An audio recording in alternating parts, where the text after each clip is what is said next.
The small ship Starwind moved quietly through the dark space. Captain Elias Rowan sat in the pilot's chair, watching the glowing stars through the wide window. He was alone, as always. Elias liked it that way. He worked as an independent engineer, repairing satellites and fixing damaged ships. Most days were calm and uneventful, but today was different. A faint sound beeped from his console. He leaned forward, frowning. Strange. That's a distress signal, he murmured. The signal was weak, almost buried in the background noise of space. Elias tapped a few buttons, tracing its source. It came from a small planet nearby, Zyra 9, a world wrapped in thick green clouds and dangerous storms. Many pilots avoided it, but a distress signal meant someone was in trouble, and Elias could never ignore that. He adjusted the ship's course. The Starwind glided toward the swirling planet. The closer he came, the more the storms lit up the clouds with flashes of silver light. Lightning spread like cracks across the sky.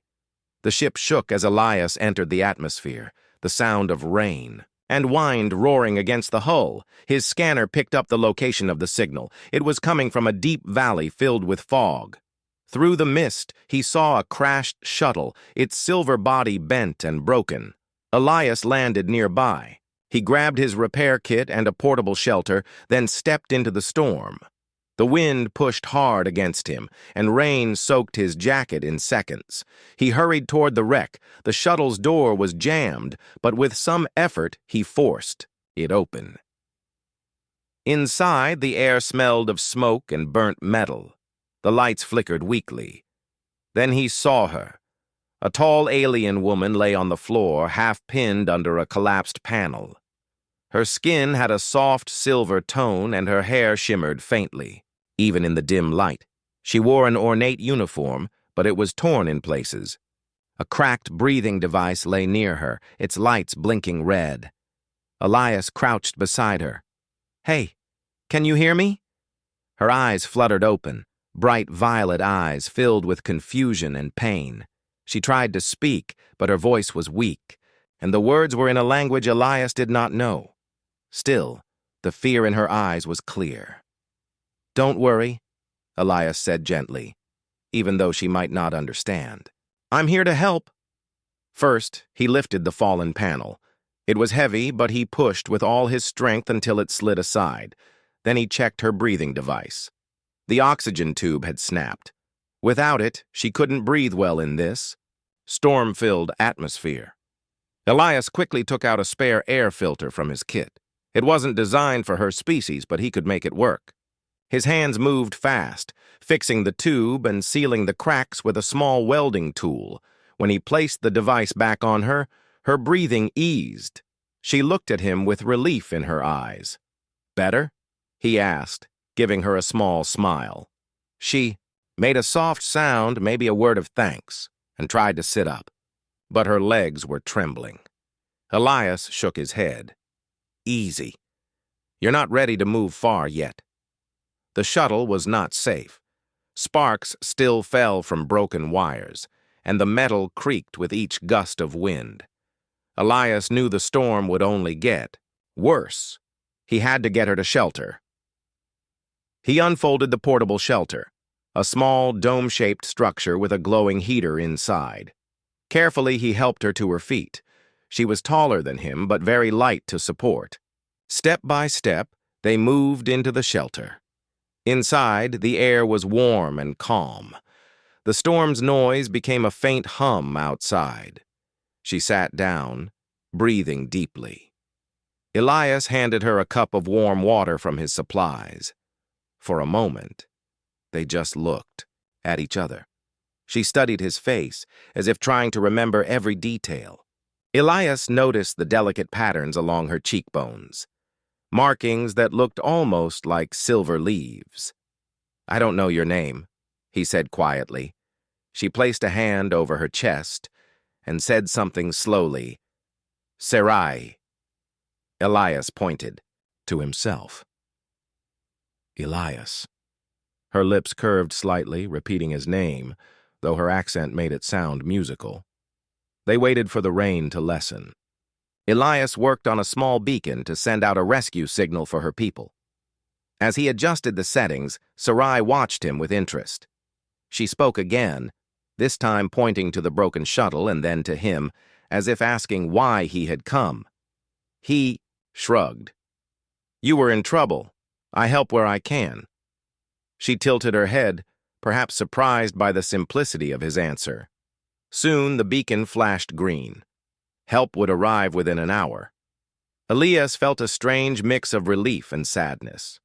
He had done his part, but once her people arrived, it would be better if he left quietly. He didn't want rewards, attention, or political complications. When the storm outside calmed, Elias stood. "Your people will find you soon," he said, even though she might not understand every word. "Take care of yourself." He started, packing his tools, but Sarai reached out, lightly touching his arm. Her eyes seemed to ask him not to leave yet. Elias hesitated, then gave her a reassuring nod before stepping out into the mist. By the time a Zira rescue craft arrived, Elias was already back in the star wind, lifting off into the clouds. He didn't look back. Inside the rescue craft, Sarai watched the skies where his ship had vanished.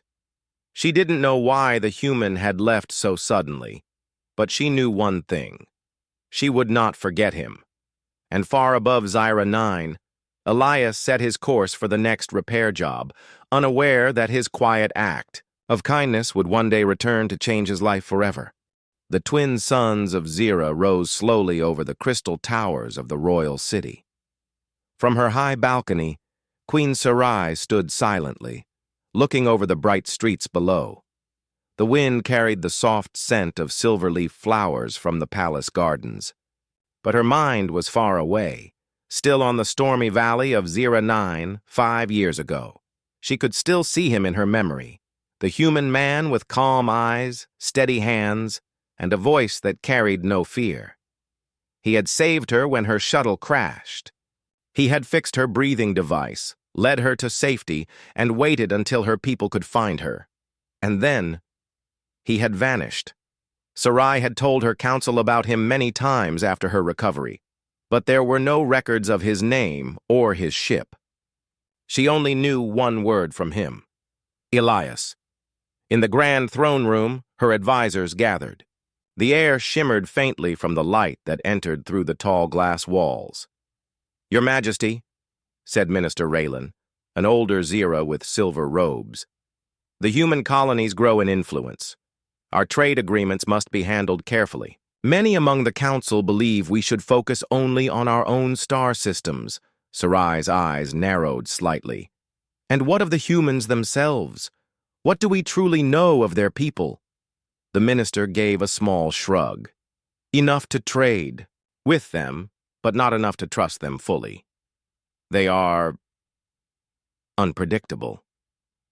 Sarai hid a small smile. "Sometimes unpredictability is not a weakness, Minister Raylan." She did not tell them that her view of humans came from one man who had risked his life for a stranger. Later that day, Sarai sat in her private chamber, a quiet place filled with hanging crystal lights and the gentle sound of flowing water from a fountain. On a nearby table lay a small metal piece, the cracked oxygen tube from her old breathing device. She had kept it all these years, a reminder of the day she had met Elias. Her personal aide, Lyra, entered with a data pad. "Your Majesty, the human ambassador has sent another invitation for a cultural exchange. It would mean traveling to the Concord Summit next year." Sarai's attention sharpened. The Concord Summit was a rare meeting place for leaders from many worlds. Humans often attended. "Prepare our acceptance," Sarai said softly, "and keep this matter quiet for now." Lyra hesitated, then bowed. She knew better than to ask why. On the other side of the galaxy, Elias Rowan sat in a small workshop aboard a trade station. The workshop was not much, just a table, tools, and a window looking out into the endless black of space. He was repairing, a faulty comms relay for a transport ship. Life had been simple for Elias since Sierra 9. He traveled from station to station, fixing what was broken. Sometimes he thought of that day in the storm, the strange beauty of the alien queen, the way she had tried to speak to him, the look in her eyes, but he always told himself it was just a moment in time. She had her life, and he had his. Still, every time lightning flashed on a planet below, he remembered her face. Back on Zira, the queen's life was full of ceremony and duty. She listened to petitions from her people, settled disputes between regions, and approved new scientific projects. But at night, when the palace grew quiet, she often walked to the balcony and stared at the stars. In the royal archives, she sometimes searched through reports from human colonies, hoping to find a clue. There were millions of humans across many systems, but she had not seen one who matched his description. She knew nothing about his background, no family name, no ship registry. Some nights she wondered if he was still alive. 5 years passed in this way. Her duties never stopped, but her memory of him never faded. Then one morning, while reviewing the schedule for the upcoming year, Sarai saw a message that caught her attention. Interstellar Concord Summit, hosted at Harmony Station, attendance confirmed, Human Federation, Zyra Kingdom. Her pulse quickened. The summit was a gathering of leaders, diplomats, scientists, and skilled workers from across allied worlds. Harmony Station's docking bays were always filled with civilian ships for maintenance and support. If Elias was still traveling the stars, there was a chance, however small, that he might be there. Sarai made her decision.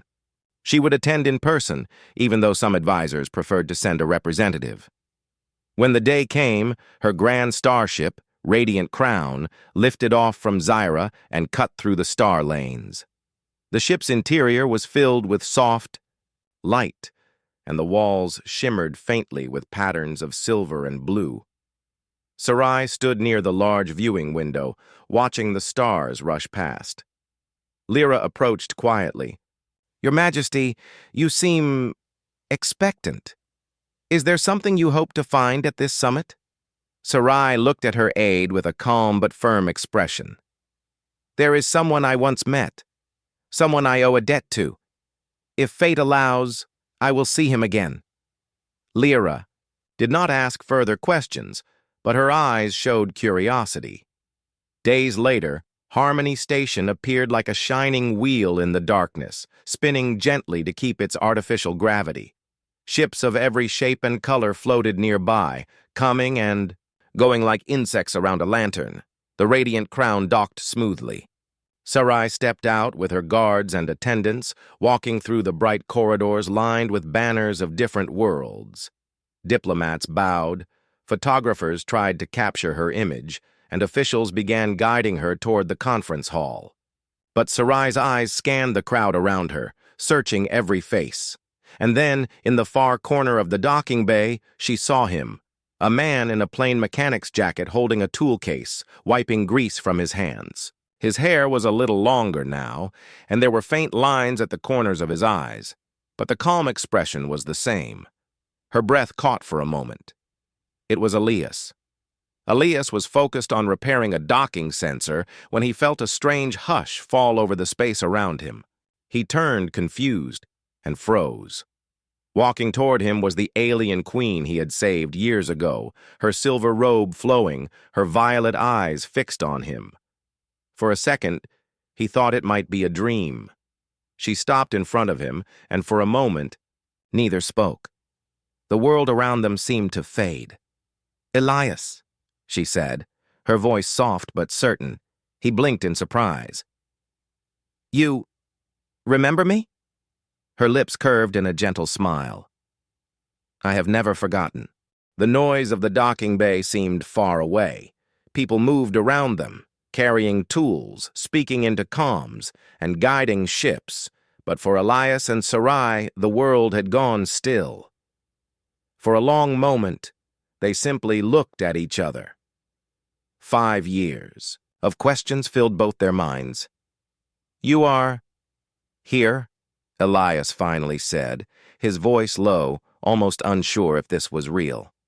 Yes, Sarai replied softly, and I have been looking for you. Elias blinked.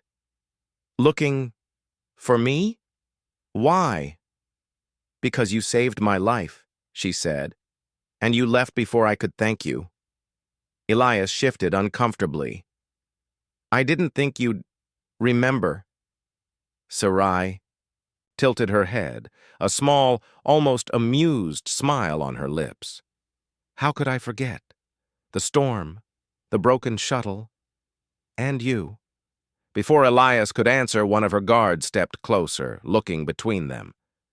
Your Majesty, the conference hall is ready. Sarai raised a hand, stopping him. I will be there soon. Her eyes returned to Elias. I would like to speak with you, privately. Elias hesitated. This was the Queen of Zira, an important figure, a leader among her people. And yet she was asking for time with him. He nodded slowly. All right. I finish this repair and we can talk. A short time later, they met in a quiet lounge near the observation deck. Large windows showed the curve of the station and the glow of distant stars. The room was calm, with only the faint hum of life support systems in the background. Elias sat across from her, still feeling a little out of place. He was dressed in a mechanic's uniform, his hands still faintly stained from work. She sat, straight, her robes catching the light like liquid silver. You haven't changed much, Sarai said, studying him. I could say the same, Elias replied. But I'm guessing you've had a lot happen in 5 years. Yes, she said with a small nod. My people faced many challenges. We rebuilt parts of our fleet, formed new alliances, but some memories stayed with me more than others. The memory of you. Elias looked down for a moment, not sure what to say. I didn't do it for a reward. I just couldn't leave someone to die in a storm. I know, Sarai said, her voice warm. That is why it matters. For a while, they simply talked. Elias told her about his life since then, traveling from station to station, fixing what was broken, avoiding the politics of bigger powers. Sarai listened with genuine interest, asking about the places he'd seen and the people he'd met. In return, she shared stories of Zira, the floating gardens that stretched above the ocean, the crystal festivals under twin moons, and the old songs sung in the royal court. Elias found himself smiling more than he expected. It was easy to talk to her, even though their worlds were so different. At one point, Sarai looked out the window at the stars. I thought perhaps our meeting was only chance, she said quietly. But now, I think perhaps it was something more. Elias raised an eyebrow. You believe in fate? She turned back to him, her violet eyes calm. I believe some meetings are not accidents. Before Elias could reply, a soft chime sounded from her wrist communicator. It was Lyra, her aide. Your Majesty, the first session of the summit begins soon. Delegates are waiting. Sarai gave a small sigh, then looked at Elias. Will you be here during the summit? Yeah, he said. I'm part of the maintenance crew. We keep the station running during events like this. Her lips curved into a small smile. Then I will see you again. Many times, I hope. Over the next 2 days, Sarai and Elias crossed paths more often than Elias expected. Sometimes it was in the docking bay when she arrived from a meeting. Other times it was in the station's quiet hallways, away from the noise of the conference. They spoke about simple things, food, travel, strange space weather, but also about deeper thoughts. Elias shared how space sometimes felt lonely, but also peaceful. Sarai spoke about the weight of leading a people, how every decision carried the hopes of millions, and yet, even with their differences, they understood each other. One afternoon, Sarai asked him to join her for a short walk through the summit gardens, a section of the station filled with plants from many worlds. The air there was warm and smelled of flowers and fruit. "This place reminds me of home," Sarai said, running her fingers over the petals of a glowing blossom. Elias nodded. "I guess it's meant to make everyone feel a little closer to home, no matter where they're from." They stopped near a small fountain. The water made a soft, calming sound. Sarai turned to him. "Elias, when you left Zira 9 that day, did you plan never to see me again?" Elias hesitated, then answered honestly. "Yeah, I thought our worlds were too far apart. You're a queen. I'm just me." Sarai's expression softened. "Titles and positions matter less than you think. I remember the person who reached into the wreckage to help me. That is the person I wish to see again." Their quiet moment was interrupted when a station announcement echoed through the gardens. "Attention! Minor systems issue detected in Sector 7. Maintenance crew report immediately." Elias frowned. "That's my area. I'd better check it out." Sarai touched his arm lightly. "Be careful." He gave a small nod before walking off, her words lingering in his mind. Later that night, Elias returned to his small quarters, tired but thoughtful. He sat by the window, looking out at the stars. For the first time in years, he felt that someone truly wanted to know him, not for what he could fix, but for who he was. Somewhere else on the station, Sarai stood on a balcony, watching the same stars. She had found him again, after all the searching, but she knew their reunion was only the beginning. The galaxy was wide, and fate had brought them together twice. She would not let the chance slip away a second time. The summit on Harmony Station moved into its second week. The halls were busy with diplomats, scientists, and traders. Flags of many worlds lined the corridors, and the air buzzed with many different languages. Elias kept working his shifts as part of the maintenance crew, but now his days felt different. Knowing Sarai was somewhere on the station gave his steps a strange sense of anticipation. He didn't look for her on purpose, but somehow they kept meeting. Sometimes it was near the docking area when she returned from a conference session.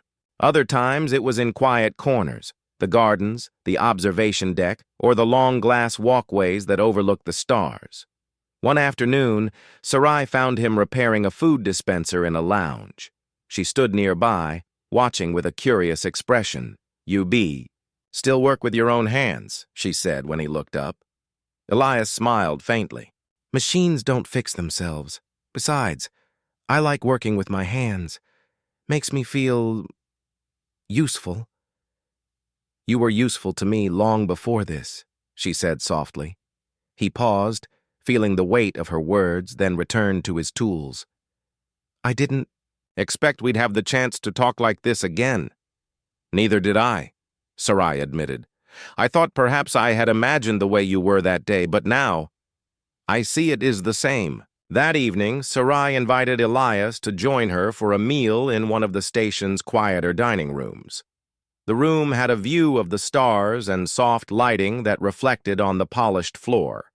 The table was set with dishes from both human and Zira cuisine.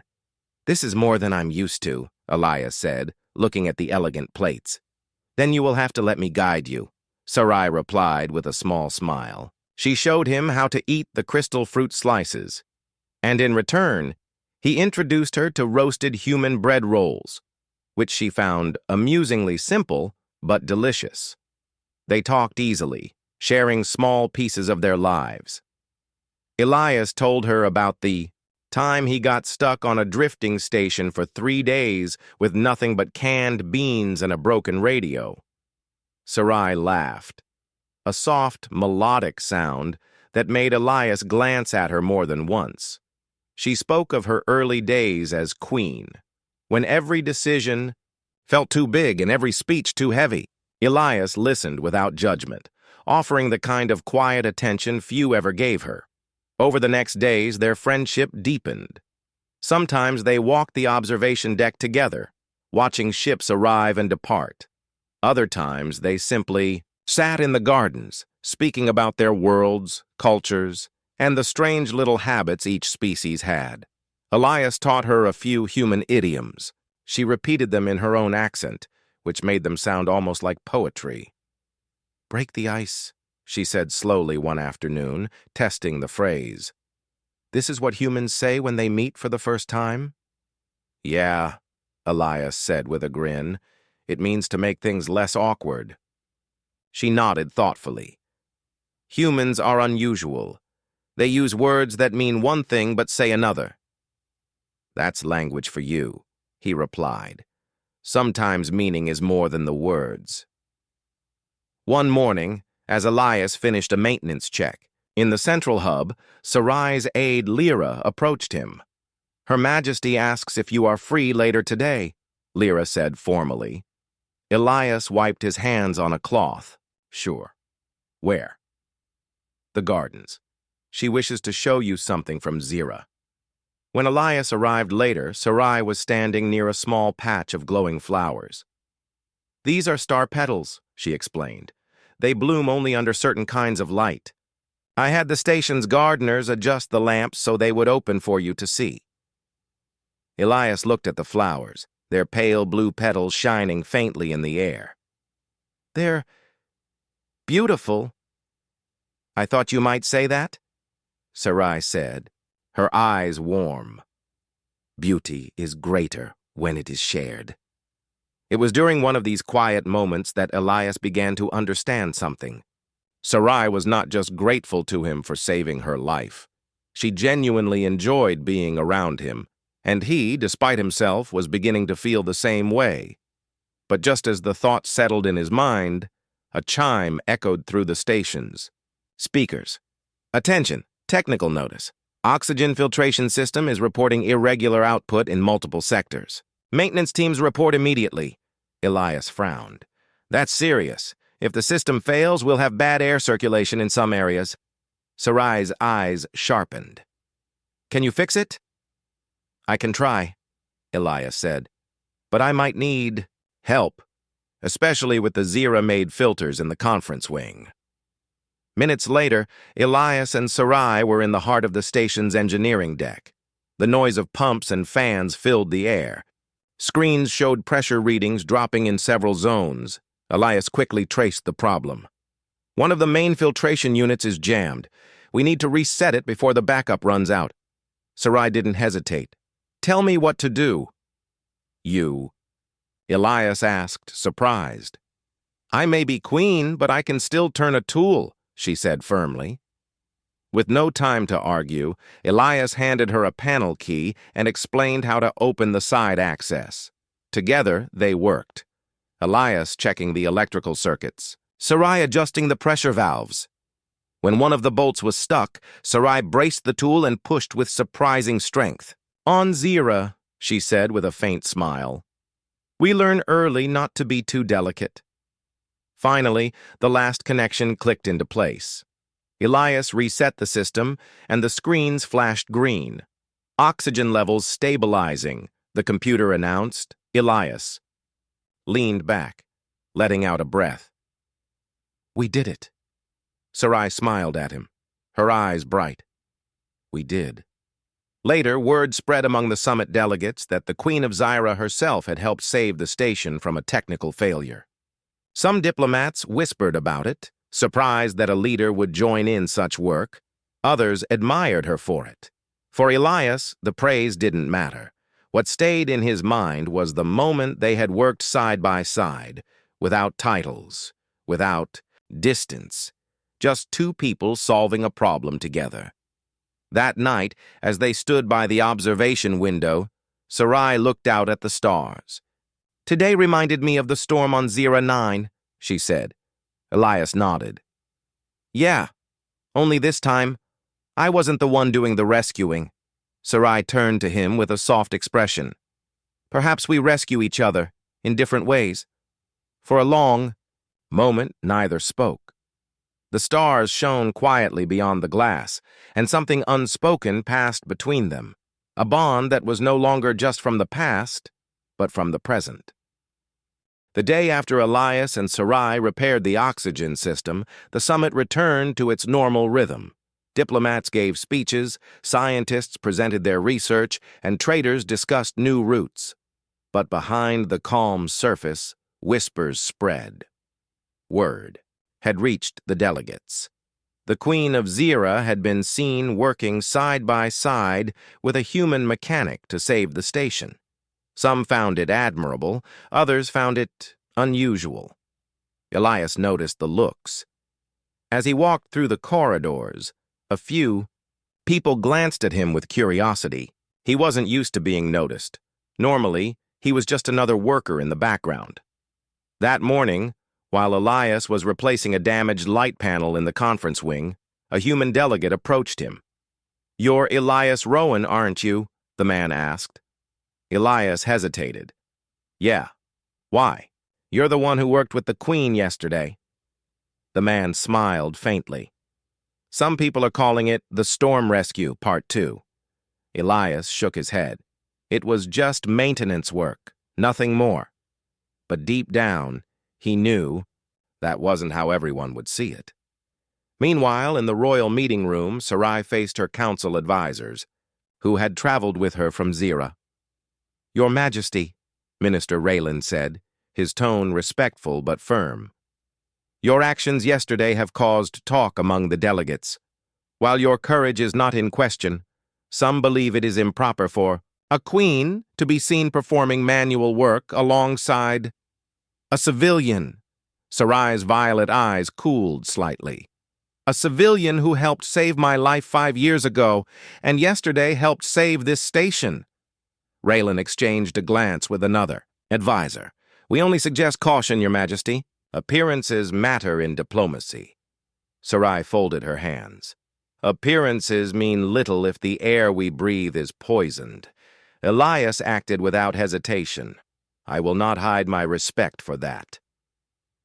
Later that afternoon, Sarai found Elias in the docking. "Bay, checking the seals on a visiting ship." "You've been quiet today," she said, stepping closer. "Just keeping busy," Elias replied. "Seems like yesterday got people talking." She tilted her head. "And does that bother you?" "I'm not used to being noticed," Elias admitted, "especially not because of who I was standing next to." Sarai gave a small smile. "Then perhaps you should get used to it. I will not pretend you are not important to me." Elias looked at her, surprised by her honesty. "You're not worried what people will think?" "I am queen," she said, calmly. "People will always think something. I choose what I give them to talk about." That evening, the summit hosted a cultural exchange night. Delegates from different worlds shared music, art, and food from their home planets. The central hall was alive with colors, sounds, and laughter. Elias stood near the edge of the crowd, watching Sarai greet other leaders. She moved with grace, but now and then her eyes searched for him. When they met across the room, she gave him the smallest of nods, a silent signal that she had not forgotten him, even in the middle of the grand event. Halfway through the evening, the lights in the hall flickered. A murmur went through the crowd. Elias's instincts as an engineer sharpened. He slipped out of the room and checked the nearest systems panel. The readings showed an unstable power feed coming from the east sector, the same area where several summit guests' ships were docked. If the surge wasn't stopped, it could damage important life support circuits. Elias tapped his comm. "Engineering, this is Rowan. I'm seeing a surge in East Sector power grid. Get me clearance to shut it down." Before the reply came, Sarai appeared beside him. "Another problem?" "Looks like it," Elias said. "I need to isolate the feed before it gets worse." "Then let's go," she said without hesitation. They hurried through the quieter maintenance corridors. The hum of the station's systems grew louder as they approached the control hub. Inside, a small group of technicians were already working, but the lead engineer looked stressed. "The regulator's stuck," she said. "It won't respond to the remote override." Elias stepped forward. "Then we do it manually." The engineer looked at him, then at Sarai, as if unsure whether a queen should be near heavy machinery. But Sarai spoke first. "Show us where." They reached the regulator room, a narrow chamber filled with cables and glowing panels. The heat inside was intense. Elias spotted the manual release lever but saw the problem immediately. A piece of warped metal was jamming it in place. He pulled a multi-tool from his belt. "I can cut it loose, but it'll take a minute." "I will." "Hold the panel steady," Sarai said, gripping the side with surprising strength. Working together again, they cleared the blockage. Elias threw the lever, and the hum of the machinery shifted back to a steady rhythm. The lead engineer's voice came through the comm. "Power grid stable. Good work, everyone." As they walked back toward the main hall, Elias glanced at her. "You didn't have to help. You could have stayed at the event." "And missed the chance to see you work again?" she said with a small smile. "Never." They both laughed quietly, and for a moment the tension of politics and duty faded, but not everyone was pleased. The next morning, Minister Ralin requested a private meeting with Sarai. "Your Majesty," he began carefully, "it is one thing to honor a man for past deeds. It is another to be seen constantly in his company. Some will question your judgment. Others may think there is more than friendship between you." Sarai met his gaze steadily. "And if there is?" the minister faltered. "That would be complicated." "Perhaps," Sarai said, "but my choices will not be ruled by fear of whispers." That afternoon, Sarai sought Elias out again. She found him repairing a small cargo shuttle. "Elias," she said quietly, "we may face some difficult days after this summit. Some will not approve of the time we spend together." He looked at her seriously. "I'm not here to make trouble for you. If staying away helps you, I can do that." Her voice was firm. "No, I will decide who I speak with, and I will not choose distance when what I want is closeness." Elias didn't answer right away, but his eyes softened. "Then I guess I'll be here." That night, they stood once more at the observation deck, side by side. The stars stretched endlessly before them, silent witnesses to the fragile but growing trust between a human engineer and an alien queen. Whatever challenges were coming, neither was ready to let go. The last day of the summit arrived. The station felt different, busier, louder. Delegates rushed to finish agreements, traders sealed last-minute deals, and reporters prepared their final broadcasts. Soon, everyone would return to their own worlds. Elias stood in the cargo bay, checking the seals on the last supply crates. His work for the summit was almost done. He told himself he would be glad when things returned to normal. But the truth was harder to admit. Normal meant Sarai would leave. In the royal quarters, Sarai's advisors prepared for departure. They carried sealed cases of documents and rare gifts from other worlds. Minister Raylan approached her. "Your Majesty," he said, "the summit has been successful. Several trade agreements are ready for signature. You have also strengthened our diplomatic ties." He hesitated before adding, "However, the matter of the human engineer remains. There will be questions when we return to Zira." Sarai gave him a calm, steady look. "Let them ask. I will answer." Raylan bowed, but did not hide his concern. That afternoon, the final session of the summit began in the Grand Hall. Leaders from every attending world were present. The main stage glowed with soft light as the master of ceremonies spoke about unity, cooperation, and the hope for peace among the stars. One by one, leaders gave their closing remarks. When it was Sarai's turn, the hall fell silent. She stepped. forward in her flowing silver gown, the symbol of her crown shining on her forehead. "My friends," she began, her voice carrying across the chamber, "this summit has been more than a meeting of leaders. It has been a meeting of people, each with different customs, different skies above our homes, yet sharing the same need for air to breathe, food to eat, and safety for our children." She paused, letting her eyes sweep over the room. In the past days, this station faced not one, but two crises. Both times, help came not from a great army, nor from a council vote, but from cooperation between individuals. One of those individuals is not a queen, nor a diplomat, nor a commander. He is a mechanic, a human named Elias Rowan. There were quiet murmurs in the crowd. Sarai's voice remained steady. "Elias saved my life 5 years ago, and in the past week he has worked at my side to protect this station. I say this because leadership is not about standing apart from others. It is about standing with them, and I will stand with those I trust, no matter their title, their planet, or the opinions of those who fear change."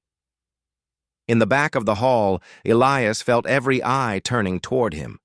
He wished he could disappear, but he also felt a strange warmth. Sarai wasn't just speaking as a queen. She was speaking as a person who meant every word. When she finished, there was a mix of applause and quiet discussion. Some delegates clapped politely, others clapped with genuine respect. A few looked uneasy. After the ceremony, Elias tried to slip away, but Sarai caught up to him near the east corridor. "Did you mean to embarrass me in front of the entire galaxy?" he said lightly, though his cheeks were still warm. Her lips curved into a small smile. "If speaking the truth embarrasses you, then perhaps you are too humble. Or maybe you just enjoy making trouble," he teased. "Perhaps," she admitted. Then her expression softened. "Elias, my ship leaves in 3 hours. I must ask you something important."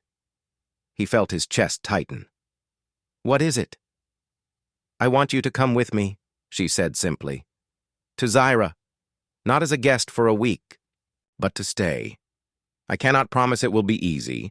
My court will not welcome you at first. My duties will often take my time.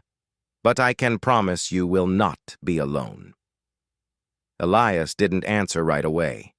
They walked to the observation deck, where the stars shone against the blackness. The view was peaceful, but inside, his thoughts raced. He thought about his life here, the work, the station, the routines he knew so well. He thought about Zyra, a world he had never seen, with skies of violet and seas like liquid glass. He thought about Sarai, her calm strength, her honesty, the way she never treated him as less than equal. "You know," he said finally, "when I first met you, I didn't think I'd ever see you again. And now you're asking me to move across the galaxy. Is that a complaint?" she asked gently. "No," he said with a quiet smile. "Just a big decision." Sarai waited patiently, her gaze never leaving his. "Whatever you choose, I will respect it. But I hope you will choose me." He looked at her, really looked at her, not as a queen, but as the person who had stood in engine rooms and narrow corridors with him, working side by side without hesitation. Finally, he took a slow breath. "All right, I'll come." Her eyes lit with a rare, unguarded joy. "Then let us prepare. Zyra awaits." Word spread quickly. Some on the station congratulated Elias, others shook their heads in disbelief, but he didn't care.